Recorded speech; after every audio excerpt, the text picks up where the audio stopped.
Everybody, we are going to solve some problems. वो extra problems है, उनको हम लोग सॉल्व करेंगे. अभी यहाँ पे देखेंगे वो क्या है, मेथड क्या है वो.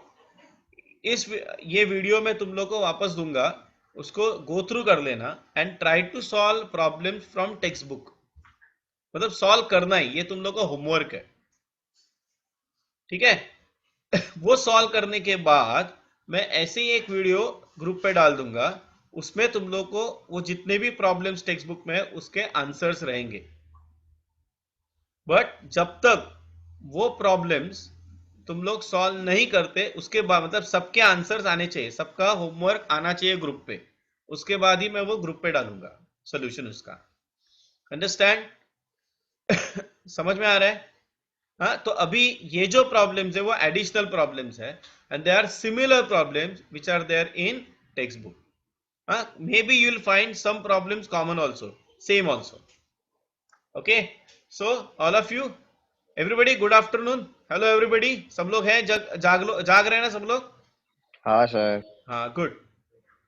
देखो अभी delta H and delta S for the reaction Ag2O solid plus Ag solid plus half O2 gas are 30.56 kilojoule per mole and 6.6 joule per Kelvin per mole respectively.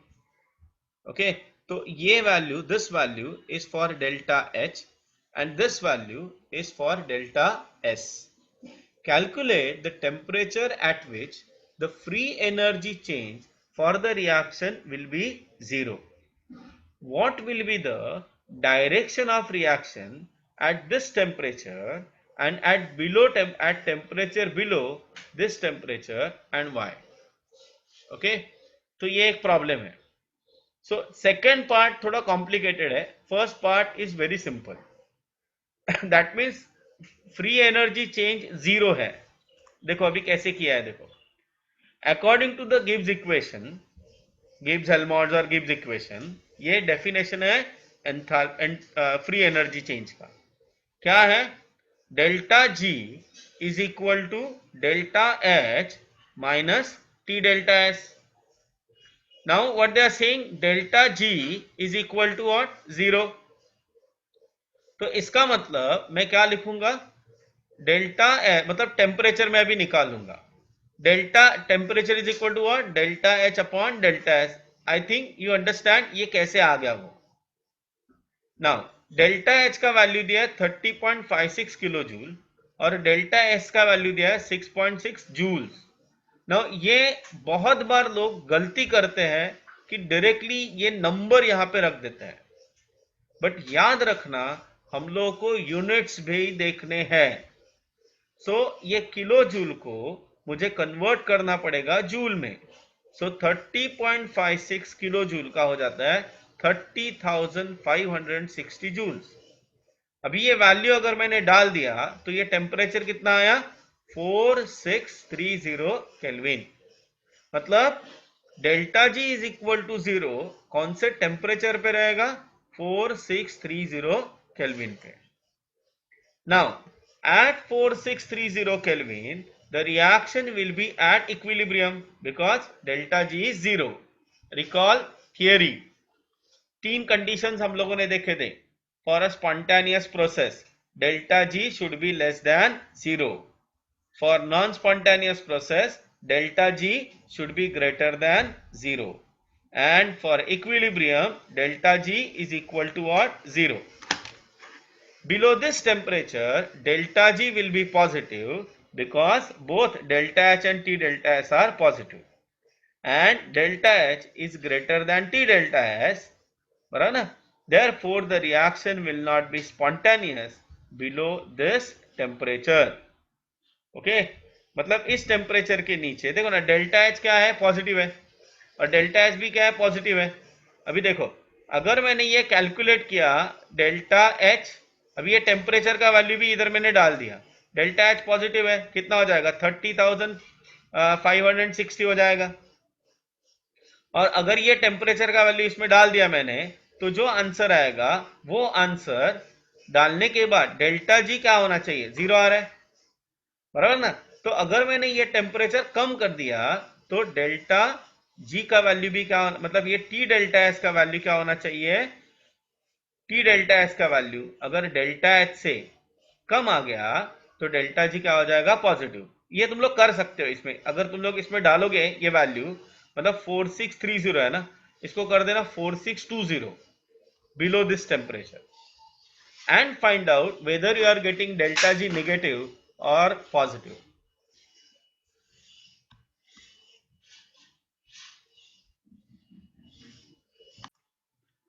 What I'm saying कि मैं यहाँ पे ये temperature जो है, we have to find out the value of delta G. Okay, so delta G is equal to delta H का value ये है 30,560. ओके, माइनस मैंने क्या बोला, टेम्परेचर इससे कम लेना है, बिलो दिस टेम्परेचर ना, सो आई कैन टेक 4620 ये लेता हूं मैं, मल्टीप्लाइड बाय डेल्टा एस का वैल्यू ये भी पॉजिटिव है, कितना है 6.6. Now you tell me delta G का वैल्यू क्या आ रहा है, what is the value, tell me.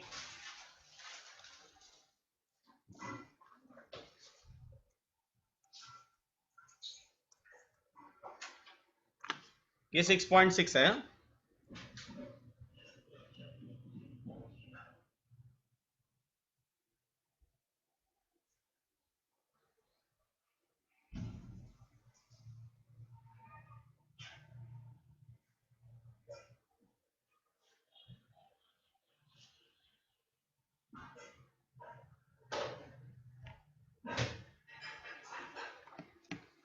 So I am getting answer +68. कितना आ रहा है, +68. मतलब डेल्टा जी क्या आ रहा है, ग्रेटर देन 0 आ रहा है. मतलब इस टेम्परेचर के नीचे मैं जितना जाऊंगा उतना ये वैल्यू क्या होगा, बढ़ते जाएगा. Are you getting my point, मतलब below this temperature delta G का वैल्यू क्या होता है, ग्रेटर देन 0 होता है. Therefore below this temperature delta जी क्या रहेगा, सॉरी ये रिएक्शन क्या रहेगा, नॉन स्पॉन्टेनियस रहेगा. अच्छा, अबव दिस टेम्परेचर पूछा होता तो एक काम करो ना, अबव दिस टेम्परेचर ये क्या था, ये कौन सा था टेम्परेचर, बिलो. ओके, समझो अबव दिस टेम्परेचर रहता, तो अबव दिस टेम्परेचर के लिए मैं कंसिडर करता हूं,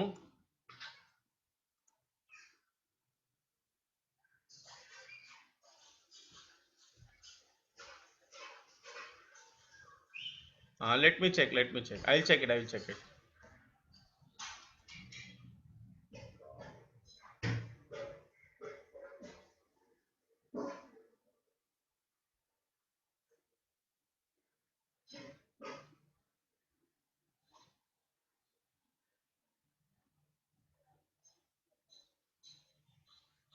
अरे चेक कर वेद, कैलकुलेशन.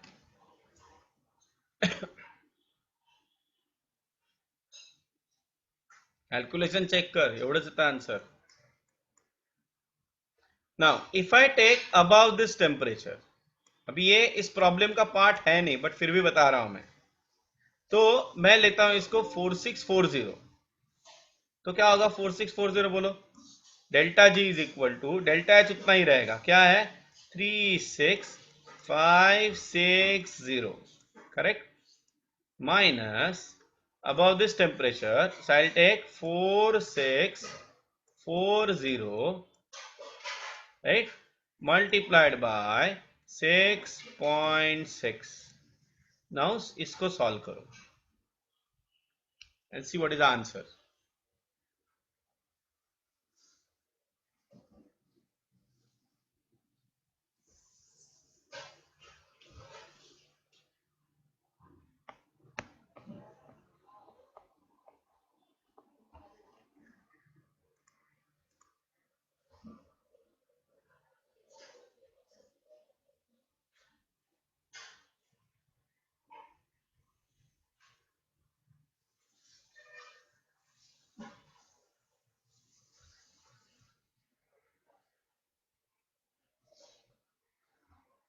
Yes, correct.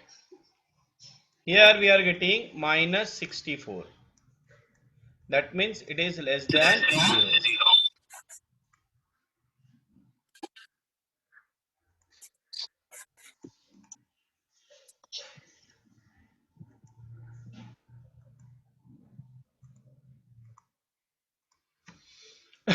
ओके, तो इसका मतलब हियर लेस देन 0, मतलब क्या मैं बोल सकता हूं, अबाउट दिस टेम्परेचर ये रिएक्शन क्या रहेगा, स्पॉन्टेनियस हो जाएगा. Understood everybody? Everybody got this point? कुछ लिखना मत आज, सिर्फ ध्यान देना. आज ध्यान से सुनना, जो मैं बोल रहा हूं सुनोगे और आज वापस इन वीडियोस को देखोगे, तुम लोग का थर्मोडायनामिक्स एकदम मास्टर हो जाओगे तुम लोग. ओके, सो प्लीज कुछ भी मत लिखना अभी. आज जस्ट रिकॉल, सामने टेक्स्ट बुक खुला होना चाहिए, जो अपने नोट्स है वो खुले होने चाहिए, so that it will help you to refer the formulas. Understood? Okay, so let us we move for the next problem. या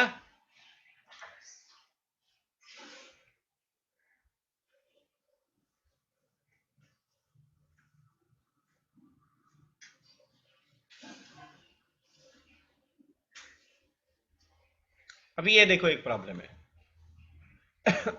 enthalpy of vaporization of liquid diethyl ether, that is C2H5O, is 26 kilojoule per mole at its boiling point 35 degrees Celsius. Calculate delta S of for conversion of A liquid to vapor and B vapor to liquid at 25 degree Celsius. So अभी सुनो, हाँ ये simple है problem. I don't think so कि इसमें कुछ ज्यादा दिमाग लगाने की जरूरत है. What I have to remember, liquid to vapour stand for vaporisation. Liquid to vapour stand for vaporisation and vapour to liquid stand for condensation. ये क्या है, वेपराइजेशन है, और ये क्या है, कंडेंसेशन है. तो इसके लिए जो डेल्टा एच है, डेल्टा एच ऑफ वेपराइजेशन इसके लिए है, इसके लिए हम लोग बोलेंगे डेल्टा एच ऑफ कंडेंसेशन. दोनों में रिलेशन क्या होगा, दोनों का मैग्नीट्यूड सेम होगा, सिर्फ साइन अलग रहेगा. मतलब मैं ऐसे लिख सकता हूं, डेल्टा एच ऑफ वेपराइजेशन अगर पॉजिटिव है तो डेल्टा एच ऑफ कंडेंसेशन क्या होगा, नेगेटिव होगा, हाँ, for a same substance. Understood? Everybody got this point? Yes. तो यही फॉर्मूला मैंने यहां पे लगा दिया. Delta H of vaporisation is equal to delta H of vaporisation upon T. Delta दिया है, कितना दिया, 26 किलो जूल, उसको मैंने जूल में कन्वर्ट किया, ये जूल में है, ठीक है, जूल में है, ये मल्टीप्लाइड बाय 10⁻³ ये आंसर आ गया अपना delta S of vaporisation. Condensation मैंने क्या बोला, ये प्लस है तो ये क्या हो जाएगा, यहाँ पे माइनस हो जाएगा. टेम्परेचर दोनों जगह पे 35 डिग्री सेल्सियस है, उसको मैंने केल्विन में लेना है, और केमिस्ट्री में we are using only and only absolute temperature. So whenever we have a degree Celsius temperature, you have to convert it into Kelvin. हाँ, don't forget this part. तो ये आ गया अपना answer, delta S of vaporization आ गया और delta S of condensation भी आ गया. ठीक है, चलो ये एक अच्छा प्रॉब्लम था. अभी ये देखो, डिटरमाइन, हाँ, if I am going fast please tell me sir आप फास्ट जा रहे हो. हाँ, डिटरमाइन, और कोई भी प्रॉब्लम अगर समझ में नहीं आ रहा है तो please put it in the chat.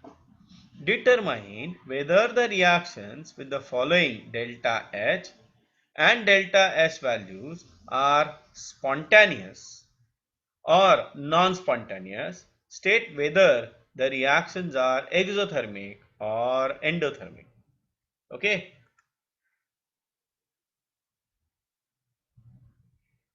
अभी ये देखो प्रॉब्लम. नाउ डेल्टा एच के वैल्यू से मैं ये डिटरमाइन कर सकता हूं वो एक्सोथर्मिक है या एंडोथर्मिक है.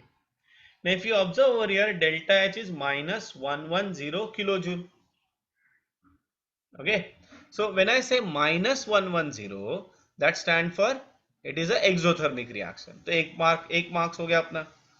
अभी क्या निकालना है, whether it is spontaneous or non-spontaneous. So find out the value of delta G. Delta G is equal to delta H minus T delta S. Again check the units. हाँ, यहाँ पे डेल्टा एच क्या है, kilo joule है. यहाँ पे क्या है, जूल्स है.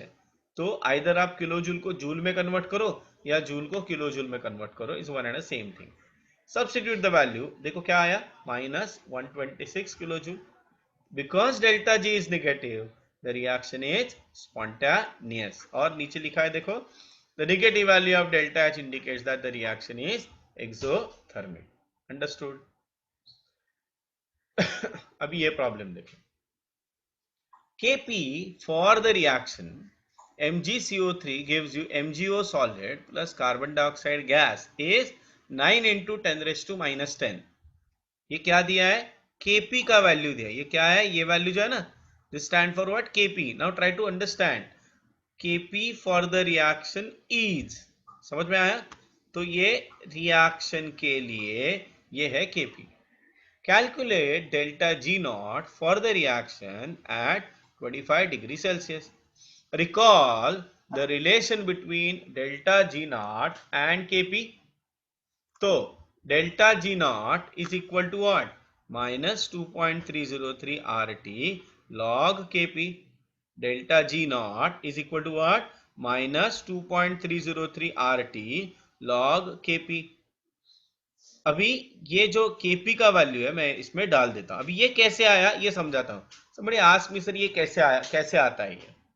हाँ, ये एक्चुअली मैथमेटिक्स है, इसमें केमिस्ट्री इन्वॉल्व नहीं है. Log 9 into 10 raise to minus 10 अगर मुझे करना है तो मैं कैसे करूंगा. This is nothing but log 9. Okay, log 9, पता है ना, log A into B is equal to log A plus log B. तो यहाँ पे क्या होगा, log 9 plus log of 10 raise to minus 10, है ना. तो इसका मतलब लॉग 9, अभी लॉग 9 अगर लॉग टेबल है तो निकाल लो. लॉग 9 का वैल्यू लॉग टेबल है तो निकाल लो. तो लॉग 9 का वैल्यू आता है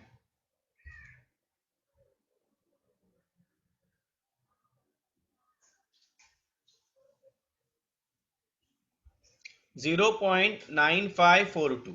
कितना आता है, 0.9542.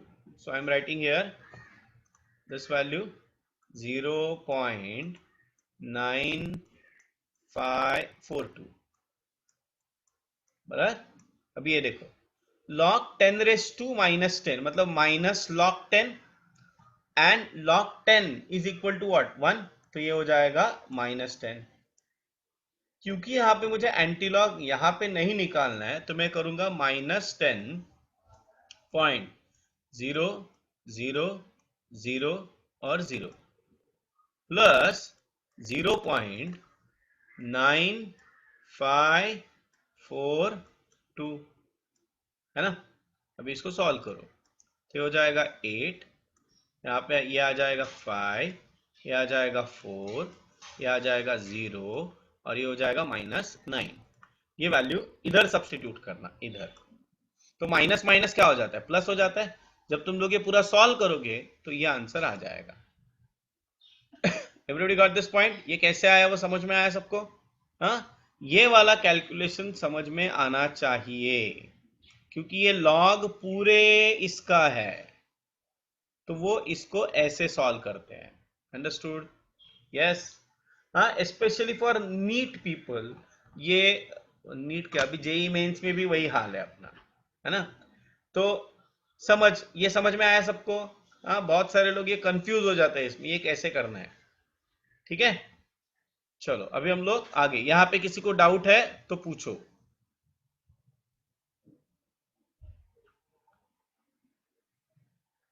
Okay good.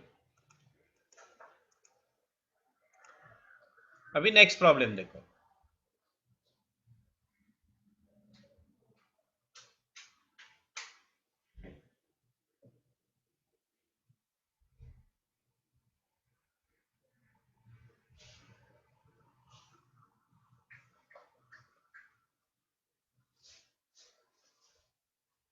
अरे हम लोग बहुत ऊपर गए.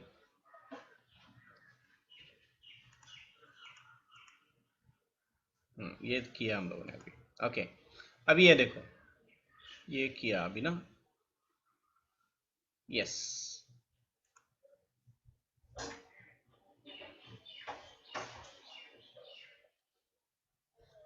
Determine whether the reaction is spontaneous under standard condition. ये अपने टेक्स्ट बुक में भी है problem.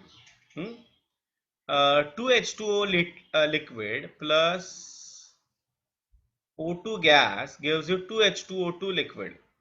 Delta H naught is equal to plus 196 kilojoule and delta S naught is equal to minus 126 joule per Kelvin. Does it have a crossover temperature? अच्छा, ये जो crossover temperature क्या है मैं बताता हूँ। क्रॉसओवर टेम्परेचर का मतलब ये है, याद है हम लोगों ने 6 केसेस देखे थे। डेल्टा एच का वैल्यू नेगेटिव है, डेल्टा एच का वैल्यू नेगेटिव है तो क्या होगा, डेल्टा एच का वैल्यू नेगेटिव है, डेल्टा एच का वैल्यू पॉजिटिव है। एक टेबल बना के दिया था मैंने। हाँ, तो उसमें एक कंडीशन ये था कि एक जगह पे टेम्परेचर कम रहेगा, लो रहेगा, तो डेल्टा जी निगेटिव है तो स्पॉन्टेनियस। दूसरे केस में डेल्टा जी हाई रहेगा तो डेल्टा जी निगेटिव है। तो ये कंसेप्ट हम लोग यहाँ पे अप्लाई करना है। ओके, सो लेट अस सी नाउ ये प्रॉब्लम का सोल्यूशन देखो। पहले हम लोग क्या देखते हैं, determine whether the reaction is spontaneous. तो वो तो सिंपल है, डेल्टा जी का वैल्यू निकालो। अगर वो नेगेटिव आया तो स्पॉन्टेनियस है, पॉजिटिव आया तो नॉन स्पॉन्टेनियस है, जीरो आ गया तो क्या हो जाएगा, इक्विलिब्रियम हो जाएगा। Understood everybody?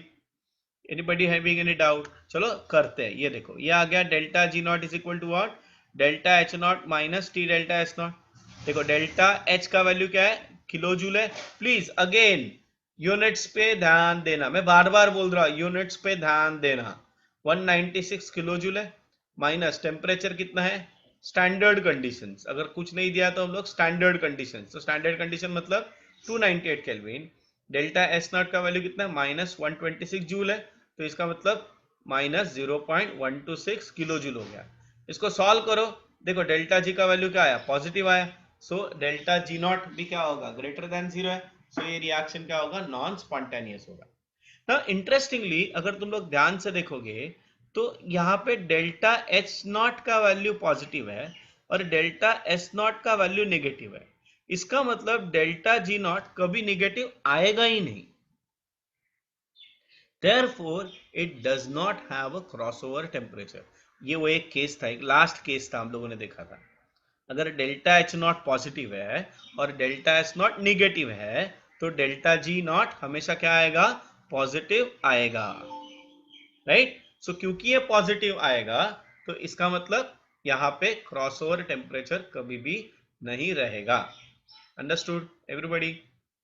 यस, हाँ, समझ लो इस चीज को।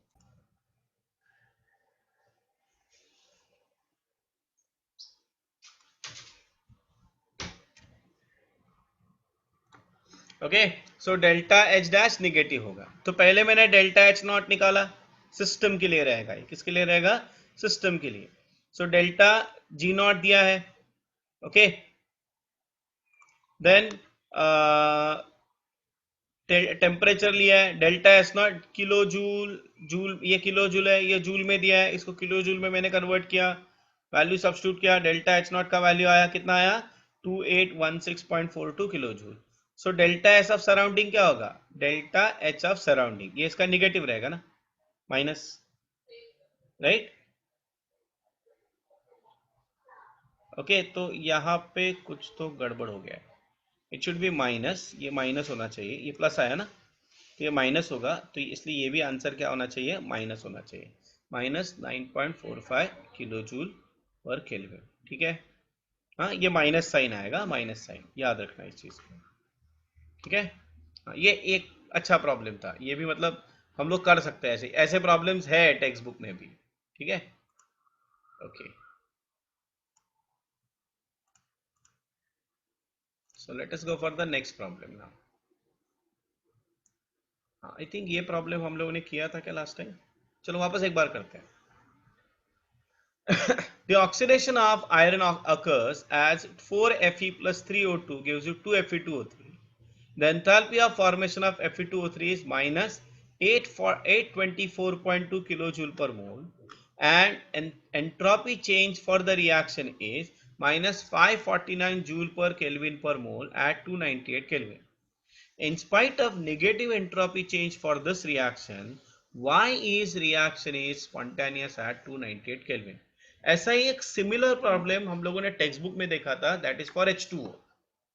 ओके, तो मैं क्या करता हूं, डेल्टा H दिया है, ये है अपना 1 मोल के लिए, मतलब ये जो एंथैल्पी ऑफ फॉर्मेशन है ये 1 मोल के लिए है ना, और इस रिएक्शन में कितना है, 2 मोल्स है ना, सो 2 मोल्स के लिए मैंने ये निकाल दिया.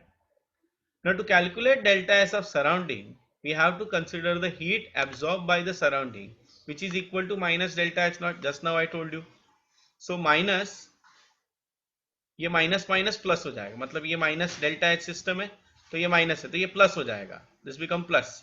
सो दैट बिकम्स व्हाट, मतलब यहाँ पे ये जो है ना ये माइनस नहीं होगा, ये क्या हो जाएगा, प्लस हो जाएगा, बिकॉज दिस इज माइनस ना, ये सिस्टम के लिए है, दिस इज फॉर सिस्टम, ये सिस्टम के लिए है. तो अगर ये सिस्टम के लिए है तो सराउंडिंग के लिए इसका उल्टा हो जाएगा, मतलब प्लस हो जाएगा. इसको सॉल्व करो तो कितना आ जाएगा आंसर, 5531 जूल. ये डेल्टा एच ऑफ सराउंडिंग है. देखो ये दिया है अपने को delta H of system, so delta H total. For spontaneity we always consider delta H of total.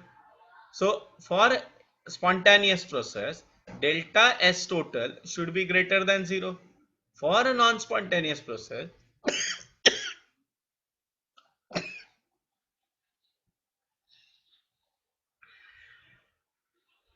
delta S total must be less than 0, and at equilibrium delta S total क्या होगा, equal to 0 हो जाएगा. समझ में आ रहा है ये सबको? इसलिए ये देखो ये पॉजिटिव आ गया answer, so delta S total is greater than 0, therefore the process is what, spontaneous. ठीक है, ये भी एक अच्छा प्रॉब्लम. ये मतलब ऐसे प्रॉब्लम्स हम लोगों को एग्जाम में आ सकते हैं. ये सब एग्जाम की बात कर रहा हूं मैं, ये बोर्ड्स में आ सकता है, ये जेई मेंस में आ सकता है, ये नीट में भी आ सकते हैं. ओके, तो इसलिए ये हैंडपिक प्रॉब्लम्स है. ठीक है, चलो अभी हम लोग आगे जाते हैं. नाउ ये एक प्रॉब्लम देखो. ओके, एक मिनट, हाँ एक minute.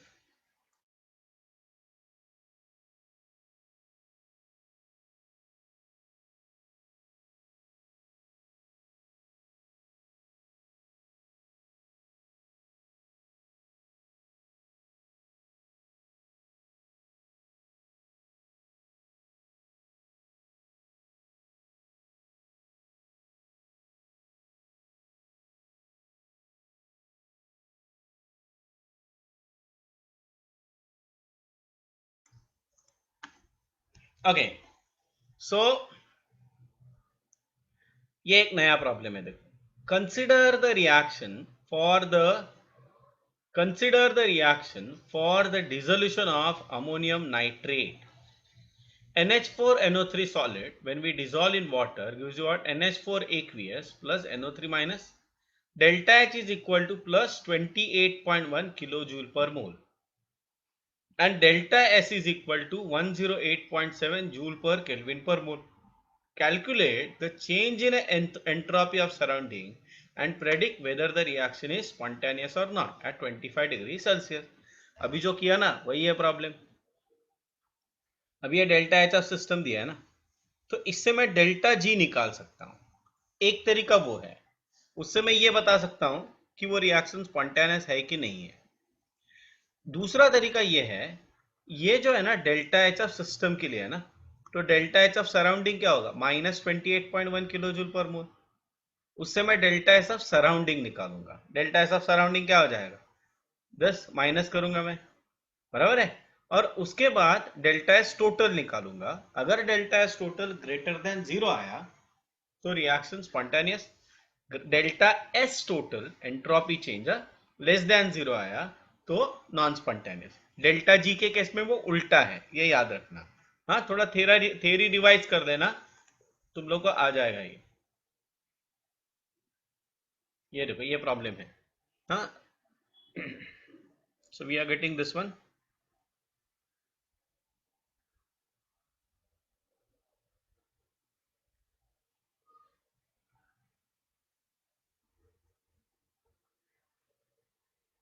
Just look at the problem, read line by line.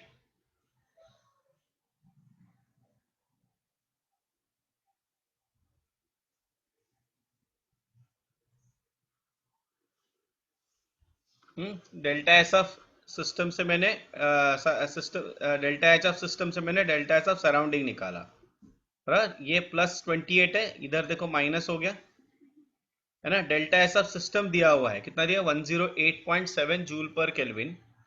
Delta S of total निकाल लिया मैंने 14.4, which is greater than 0, therefore ये रिएक्शन स्पॉन्टेनियस होगा। ठीक है, यस, गुड। चलो अभी आगे देखते हैं नेक्स्ट प्रॉब्लम। हाँ, किसको अगर समझ में नहीं आ रहा है प्लीज आस्क। हाँ, अगर समझ में नहीं आ रहा है तो पूछो। I don't want to discuss this problem. It is a similar problem which we have done already. देखो ये डेल्टा एच नॉट दिया है, ये सिस्टम के लिए है।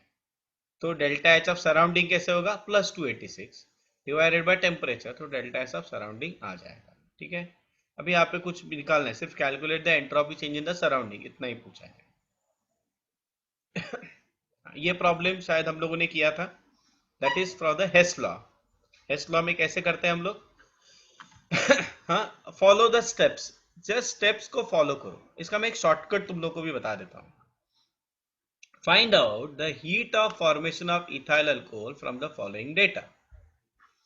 Carbon solid plus oxygen gas gives you CO2। तो ये बोल सकता हूं ना मैं, हीट ऑफ फॉर्मेशन ऑफ और enthalpy of formation of carbon dioxide हो गया। ये क्या हो गया, enthalpy of formation of H2 हो गया। और ये क्या हो गया, enthalpy of combustion of ethyl alcohol हो गया। और उन्होंने पूछा है what is the heat of formation of ethyl alcohol, तो वो क्या होगा, रिक्वायर्ड इक्वेशन क्या होगा, 1 मोल ये बनाना है ना, तो C2H5OH लिक्विड है ना, C2H5OH लिक्विड है। So 1 mole of compound is formed, 1 mole of compound is formed in its standard physical state, right? हाँ, ये एरो की तरफ ध्यान देना, 1 mole of compound is formed, okay, in its standard physical state from its elements. So carbon है, hydrogen है और oxygen है इन दर स्टैंडर्ड फिजिकल स्टेट। इसको 1 मोल रख के बाकी सबको बैलेंस करो। so यहाँ पे 2 कार्बन है इसलिए 2 कार्बन, 5 और 1 6 हाइड्रोजन है इसलिए 3 हाइड्रोजन, 1 ऑक्सीजन है इसलिए हाफ O2।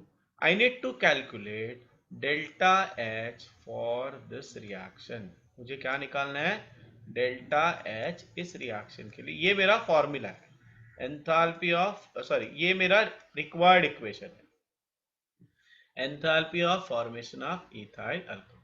ठीक है। अभी देखो, जो इक्वेशन है उस इक्वेशन को और रिक्वायर्ड इक्वेशन को ध्यान से देखना। यहाँ पे 2 कार्बन है और यहाँ पे 1 कार्बन है, तो मुझे इस रिएक्शन को मल्टीप्लाइड बाय 2 करना पड़ेगा। यहाँ पे 3 हाइड्रोजन है, यहाँ पे 1 ही है, तो इस रिएक्शन को मुझे मल्टीप्लाइड बाय 3 करना पड़ेगा। पहले इनके ऊपर ध्यान दो, और ऑक्सीजन वगैरह ऑटोमेटिकली हो जाएंगे। देखो C2H5 यहाँ पे रिएक्टेंट साइड में और यहाँ पे किधर है, प्रोडक्ट में ना, C2H5OH। ध्यान से सब लोग देखो, सब लोग ध्यान से देखना। मुरसुलीन, C2H5OH किधर है, रिएक्टेंट साइड में है, उसको मुझे प्रोडक्ट में करना है, तो मुझे क्या करना पड़ेगा, रिवर्स करना पड़ेगा, बराबर। तो अभी ये 3 रिएक्शन, 1 2 और ये तीसरा जो उल्टा किया हुआ है, उसको मैं ऐड कर दूंगा तो ऑटोमेटिकली मुझे ये मिल जाएगा। याद रखना, जब भी तुम लोग कोई भी ऑपरेशंस करोगे, do the operations on these delta H values also, because this is a whole thermochemical equation. Many times people used to forget this. Okay, so देखो अभी यहाँ पे multiply equation 1 by 2, multiply equation 2 by 3, add equation 4 and 5, मतलब ये वाला, ये equation और ये equation add किया, subtracted from equation 6, मतलब यहाँ से, so ये required equation आ गया, आंसर आ गया -281.13 किलो जूल। ठीक है, take your time and see the operation. ये ना बहुत सिंपल प्रॉब्लम है और बोर्ड में ये तुम लोग को 4 मार्क देगा, 3 से 4 मार्क ये प्रॉब्लम आराम से देगा। अच्छा अगर एंट्रेंस में पूछा गया तो ये कैसे करेंगे, तो इसके लिए एक शॉर्टकट, 3 स्टेप में आंसर आना चाहिए। कितने? 3 स्टेप में। तो देखो मैं बताता हूं कैसे वो।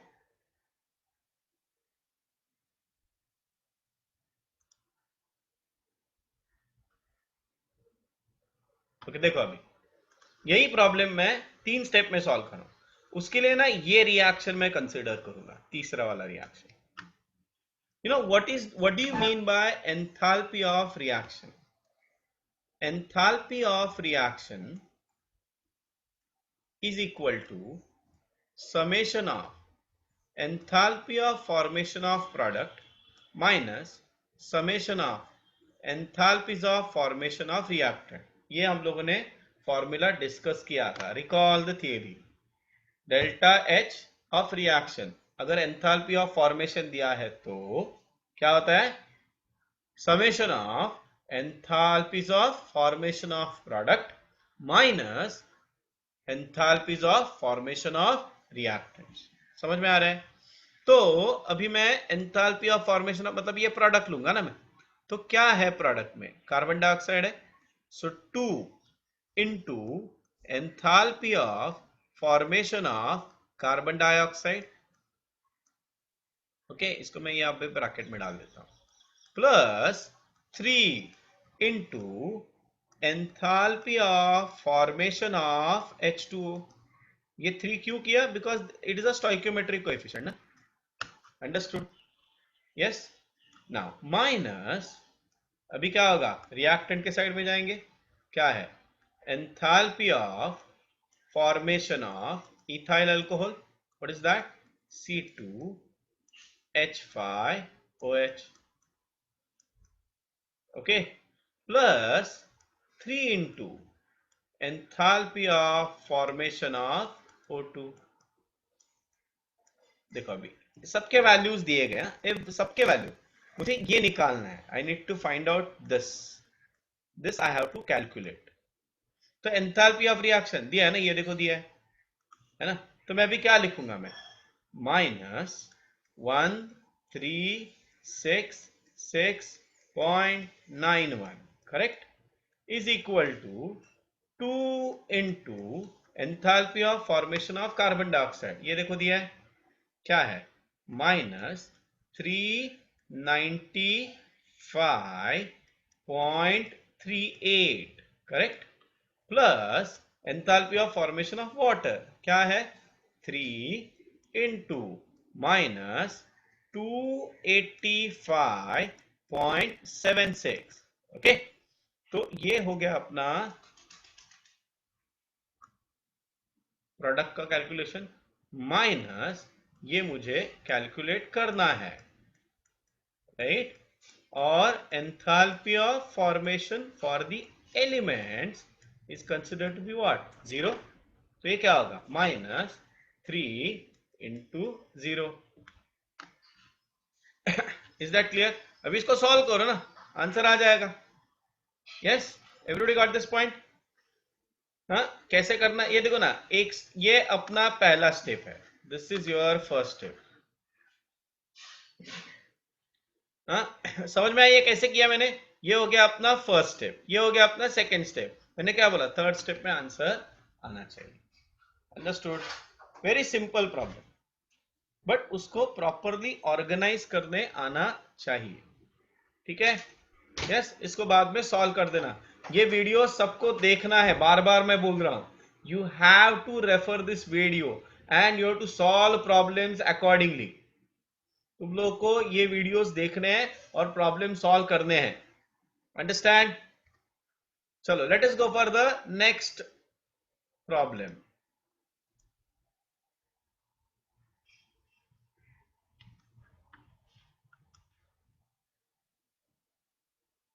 अभी ये देखो, ये किया अभी हम लोगों ने, ये भी लास्ट टाइम हम लोगों ने किया था प्रॉब्लम। एक बार वापस देखो इस प्रॉब्लम को। Calculate the total heat required to melt 180 grams of ice at 0 degree Celsius, heat it to 100 degree Celsius, and then vaporize it at that temperature. delta H of fusion of ice 6.01 kilojoule per mole at 0 degree Celsius. Enthalpy of vaporization of water 40.7 kilojoule per mole at 100 degree Celsius. And specific heat of water is 4.18 joule per gram per Kelvin, और पर मोल भी बोल सकते हैं, पर ग्राम बोल सकते हैं. अभी देखो यहाँ पे कैसे हो गया, ये है 4.18 जूल पर ग्राम दिया है यहाँ पे. वो ग्राम क्यों दिया है अभी पता चलेगा तुम लोग. नाउ H2O 0 डिग्री, मतलब ये एक्चुअली प्रोसेस क्या है, देखो मुझे H2O आइस है, उसको मुझे मेल्ट करना है. So what we call it as a fusion. ये क्या हो गया, fusion. Okay, melting of ice. बाद में ये लिक्विड को मुझे 100 डिग्री सेल्सियस तक लेके जाना है, तो ये हीटिंग है, सिंपल टेम्परेचर इंक्रीज है. और बाद में ये है वेपराइजेशन. समझ में आ रहा है, दिस इज व्हाट वेपराइजेशन. तो पार्ट 1 देखो. अभी मुझे पहले ये देखना है कि इसमें क्या हो रहा है. हीट रिक्वायर्ड कितना है, 1 मोल के लिए कितना है, 6.01 किलो जूल है. सो 1 मोल ऑफ H2O मतलब कितना हो गया, 18 ग्राम्स ऑफ H2O हो गया. तो 180 ग्राम्स के लिए कितना हो गया, 60.1 किलो जूल. 18 ग्राम्स के लिए 6.01 है, तो 180 ग्राम्स के लिए कितना हो जाएगा, 60.1 हो गया. ये पार्ट 1 हो गया. ठीक है. पार्ट 2 देखो. अभी मुझे क्या करना है, हाँ तो समझ में आया ना, पहला स्टेप हो गया, एंथैल्पी ऑफ फ्यूजन का पार्ट हो गया. पार्ट 2 में मुझे क्या करना है, टेम्परेचर 0 डिग्री सेल्सियस से 100 डिग्री सेल्सियस तक मुझे लेके जाना है. So heat required for that,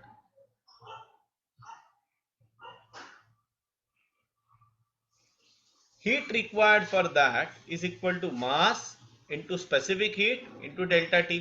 mass कितना है 180 ग्राम, specific heat कितना है 4.18, delta T कितना है 100. तो ये आ गया अपना heat required.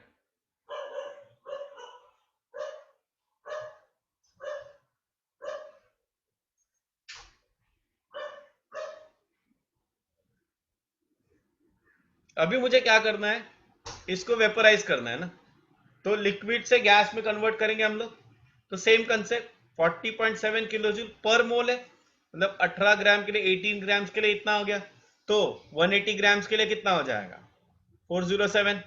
तो पार्ट 1 का हीट, पार्ट 2 का हीट और सॉरी पार्ट 3 का हीट, पार्ट 2 का हीट और पार्ट 1 का हीट, तीनों को अगर ऐड किया तो ये अपना क्या हो गया, heat required to melt ice and raises, उसको वेपराइज करने के लिए कितना हीट लगेगा वो आ गया. समझ में आया, एवरीबॉडी गॉट द पॉइंट. एक मिनट.